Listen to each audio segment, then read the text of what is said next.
Please subscribe and don't forget to press the bell icon to get notified whenever we upload a new video. The story of Bill Gates, the entrepreneur who democratized technology, is well chronicled. But Bill Gates, the impact investor and philanthropist, perhaps less so.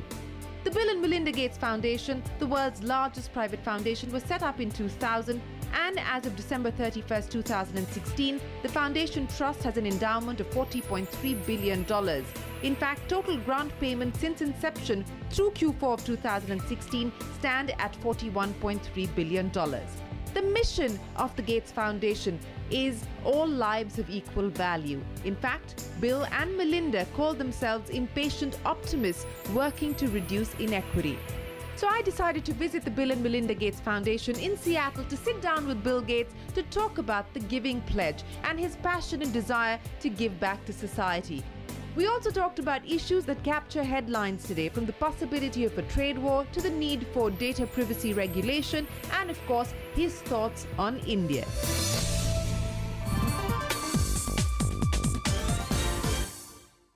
Let me ask you about the Giving Pledge. What's the experience been like in India? You've got, Indians in India who've signed up, but you've got more who are based in the US who've signed up to the Giving Pledge. What are the questions that people are asking you today when you make the pitch to them? Well, when you join the Giving Pledge, you're not pooling money or, picking particular causes. You're simply making a moral commitment that, as somebody who's been hyper successful, the majority of your wealth will go for philanthropic causes. And as everyone who joins sets an example and says, hey, society should expect the super successful to engage in giving back in some way. And hopefully they'll take their talent and their connections, their understanding, and do it in a way that drives innovative new services. We have a lot of Giving Pledge members who have a connection to India. In Dubai, a lot of the members are originally from India, doing a lot of their giving in India. In India itself, we have some amazing people. And then in the US, as you say, a lot of Indians who are here and successful, again, giving back into India. And so when we get together, we talk, how do you give to education in India? Azam Premji has made that his big cause. In fact, amongst the Indian philanthropists, education really sticks out as the #1 cause. And yet, because the government's so involved, how do you help the government innovate? How do you do pilot schools? What do you do? Nanda Neelankani has this X step, which I'm very enthused about. It shows a lot of promise to help kids, even very young kids, learn numbers and words. And so we share success stories. We find ways that we can cooperate with each other. It's kind of a movement, a global movement that helps us do more and work with each other.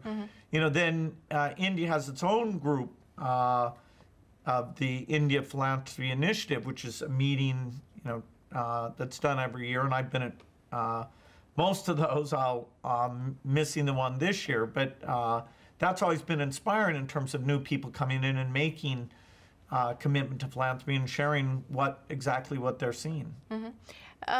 The startup ecosystem in India is exciting at this point in time. Is that something that you would look at in your personal capacity, or through the foundation is something that you may want to sort of invest in, collaborate with?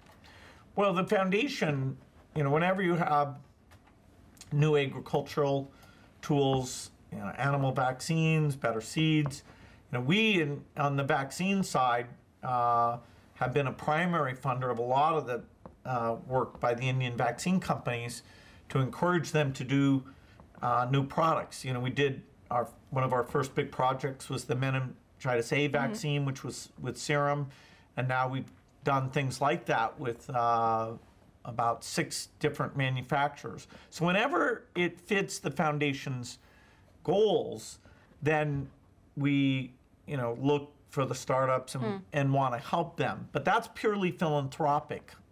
One of the big challenges, especially markets like India face today, is joblessness. You know, employment rates in the US have looked good for at least the last year or so. But the challenge for India is not just the fact that the world is looking insular and what that does to manufacturing and supply chains, but you know, we do have the demographic advantage that we need to now start to capitalize on. In a world of technology and AI and bots, what's the way forward? What would you be concerned about when it comes to job creation in a country like India? Well, the number one predictor of high-paying jobs is the quality of education. And you know, so whether it's malnutrition or how much learning goes on in schools, those are the key issues. You know, nothing comes close to those key issues. Nothing about AI has anywhere near the impact of, do those kids really learn while they're in primary and secondary school?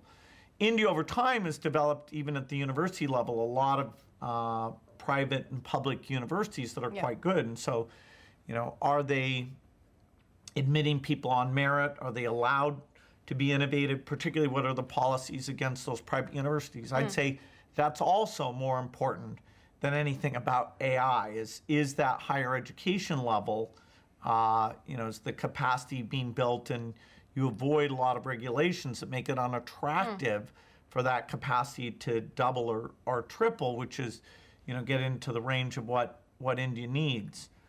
Certainly trade, you know, will help create high value jobs. And there's a lot of things about land use, labor markets that are pretty basic. You know, can you compete in manufacturing? Well, if you have certain labor and land laws, you cannot participate in that.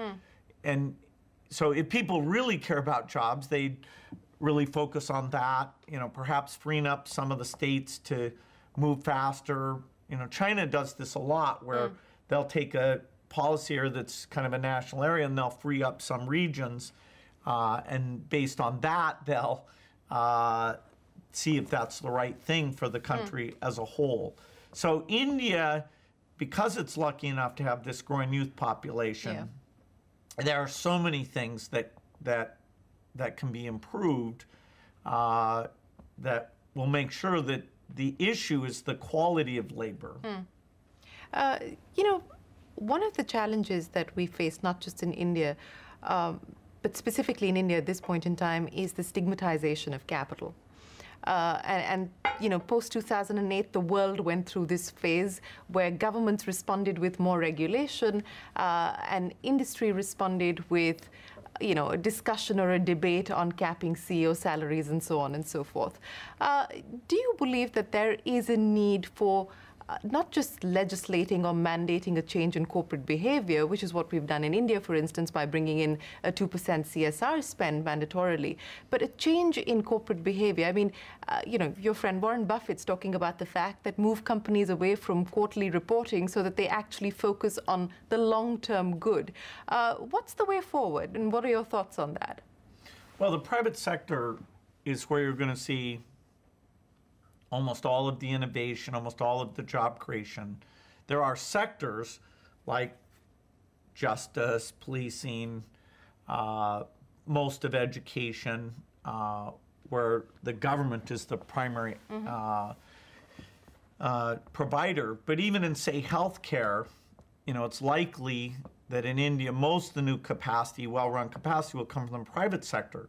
So in some cases, the government will have to be a really smart regulator contracting out with that private sector capacity. There are a lot of innovators. You know, India has, you know, eye care and heart hospitals and things that are the envy of the world.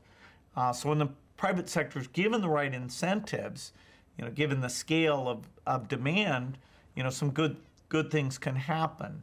In general, you know, India's been more regulatory than most other countries, and in some sectors that's gone down quite a bit. In some sectors, you know, that still remains the case. Those are political questions, but there's certainly an opportunity to get way more out of the private sector if people are willing to unleash it to a slightly greater degree.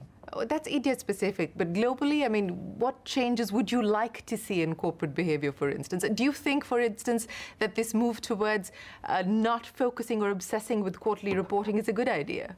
I don't think that's a gigantic thing. I mean, I do think there are some reforms that would be slightly helpful, but the companies that have done well, these technology companies, they're not focused on quarterly earnings. They're building things that are in 5, 10-year type investment cycles, and that's helped them to do extremely well. My optimism about the future is based on driving innovation. So anything where government R&D is increased, anything where the incentives to the private sector to do more R&D are increased, that's where I see that will surprise people who right now are not seeing the innovation or even worrying, okay, will the innovation actually be a problem in some ways? That R&D piece is where we can surprise people, and the private sector will be a gigantic part of that. But do you see that the trust deficit is getting in the way of this private-public collaboration, especially when it comes to areas like R&D? And is that holding us back? Well, I'd say that countries are less anti-market today than they've been in the past. In Africa, part of the reason that Kenya, Ethiopia have done well is they've taken very rigid socialistic policies and unleashed, both in the small business and the large business area, they've unleashed that capacity. So we don't have many people today, saying we should go back to having, politicians pick, oh, this company should make this product and have these limits. Mostly we're in a deregulatory move. Now, every time, somebody gets rich corporately and they haven't benefited their customers, then, it causes people to question that. But the trend is fairly positive. Government is the referee. And so as you reduce government corruption, people's trust that, okay, that referee is there, and the private sector in terms of bids or permits or things like that isn't getting special treatment by the government. You want to build up that kind of trust. And so, people like Transparency International that are really reporting, okay, where is corruption in these various countries? That's an area, even our foundation is anxious to say, okay, government, when it allows corruption, it ends up discrediting the private sector, because unfortunately the private sector will, at least some members will take advantage if the licensing auction isn't open and properly run.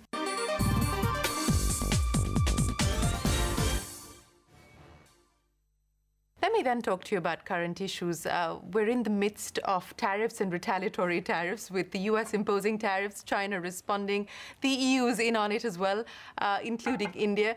How do you see the global economy today as we look at political leaders who are perhaps looking more inwards than outwards? What is the impact likely to be on global trade? Well, the global economy actually is doing quite well right now. The estimates have actually been pushed up a little bit. U.S. growth, China growth, India growth. Those are, it's rare that those are all going fairly well. Certainly these trade issues are scary in that if you get people turning inwards, raising up tariffs, the global economy is not going to do as well. There's huge benefits to trade. If one country's growing too much of a crop, the fact that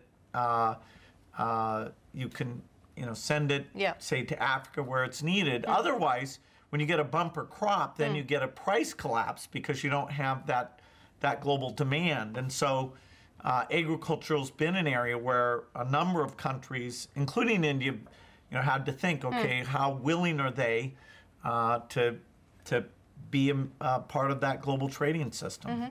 So, you know, we're not in the midst of a full-blown trade war just yet. What do you believe is likely to be the tipping point? Well, I don't have a crystal ball on this, but the rhetoric that, okay, you know, we'll use trade tariffs and we'll force somebody to do something, that can escalate. And so, you know, we could end up with a lot of tariffs, and all the plans people have made about assuming their global supply chains will work and that they're able to do exports and imports, you know, that alone will be quite a burden on economic growth and therefore for job creation. And in all of these things, you always have to say, okay, the poorest countries, you know, they're the ones who are just barely getting by. And so it's always interesting to think, you know, how do we avoid them suffering? You know, even Indian farmers want, you know, their crops to be exportable. A current debate that's on in India and globally as well around data. Now, you've been an advocate of Aadhaar. You've supported it, you've defended it. And I think that the questions arise not on whether it's a good idea or not, but whether it should be made mandatory for every citizen, for every service possible, because it was envisaged as people accessing government subsidy using the Aadhaar card to avoid duplication and leakages. The question then is that India today is still grappling with putting in place a privacy framework, a privacy regulation, a data protection regulation. In that context, then, does it make sense, even though the matter is in court today, to link Aadhaar to every possible service? Well, Aadhaar is just something that avoids you pretending to be somebody else. That, you know, you can have, you know, fake people on the government payroll. Aadhaar, you know, prevents you being on that payroll as a ghost worker. It prevents you from collecting things that you shouldn't collect or accessing a health record you shouldn't have access to. So the basic Aadhaar mechanism is an identity mechanism. And so it's too bad if somebody thinks that because Aadhaar is there, that in and of itself creates a privacy problem. The privacy issue is about the application, okay? If you're using Aadhaar for your taxes or your benefits, who has access to that information? You know, the idea that you have an identity, wow, that's only, you know, only in some weird philosophical thing. That's not it's an arbitrary 12-digit number.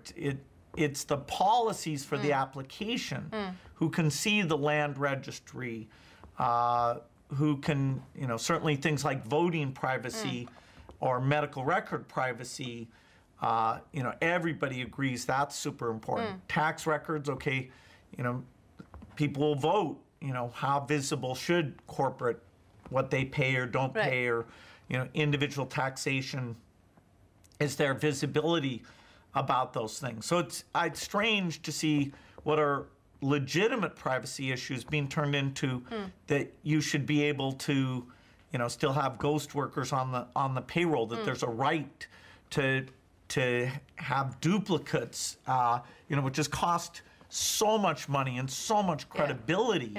You know, even the various things that have gone to Aadhaar, cutting out the middleman, you know, there's no credibility when the rich people end up taking these benefit programs and being able to capture all the money. The inefficiency is so unjust, and so you know, now a lot of that fraud, you know, for the programs that have adopted it isn't there. So, you know, huge upside if people care about government quality. But since you do, I mean, you know, if data is now the new commodity, if data is the new oil, and we're still trying to put in place a privacy architecture, you know, we've got the GDPR rules that have just been rolled out across Europe.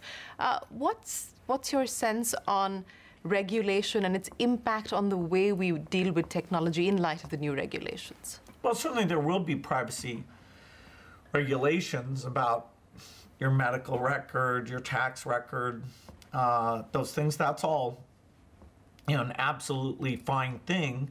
GDPR is more about how the private sector deals with your records. There'll be other rules that have to do how the government deals with your records. The government, in some cases, you know, has access to things that are even more sensitive, you know, because of their role in healthcare.